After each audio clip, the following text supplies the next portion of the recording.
Petite mine, mais grosse difficulté à respirer. Depuis hier, Taya ne va pas bien, alors forcément, sa maman non plus. Les enfants, quand ils sont à l'école, il y a des virus qui circulent.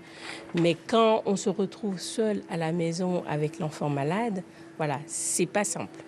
Dans la salle d'attente de ce nouveau cabinet, tous racontent la même histoire. Une douleur, mais pas de rendez-vous chez le médecin avant 3, 4 ou 8 jours. Ils espèrent être guéris avant et se réjouissent de l'ouverture de ce centre, 7 jours sur 7, de 9 h à 22 h, sans rendez-vous. Donc on a un cabinet de médecine générale standard, hein. Et après on a une salle un peu plus spécifique pour les, entre guillemets, les petites urgences, qui sont les sutures, les aérosols pour les crises d'asthme ou les bronchites importantes, ou auxquelles aussi on peut faire des électrocardiogrammes pour tout ce qui est cardiaque.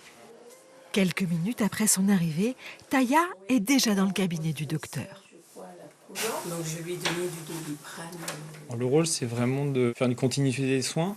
C'est à mi-chemin entre les urgences et le cabinet de médecine générale de ville, comme on peut le connaître, et de voir les personnes qui ont besoin d'être vues dans les 24 ou 48 heures.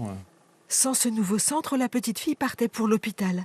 Les médecins espèrent donc ainsi aider à désengorger les urgences. Bonne journée. Merci. Au revoir. Ce créneau, on va dire 18h-22h, qui correspond quand même aux sorties d'école, sorties de travail ou pour les commerçants, est assez prisé, puisque c'est des moments, on va dire, où il y a peu d'alternatives.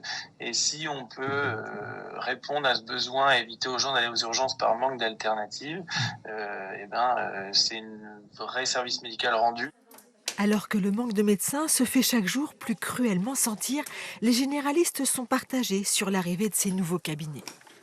À la fois, ça répond évidemment à un besoin des patients. Par contre, là où on est un peu plus circonspect, on va dire, c'est que c'est autant de médecins généralistes qui ne seront pas sur le territoire à faire de la médecine générale avec du suivi de personnes âgées, à faire des visites à domicile.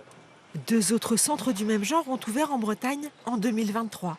Leur impact sur l'activité de l'hôpital et des cabinets se mesurera avec le temps.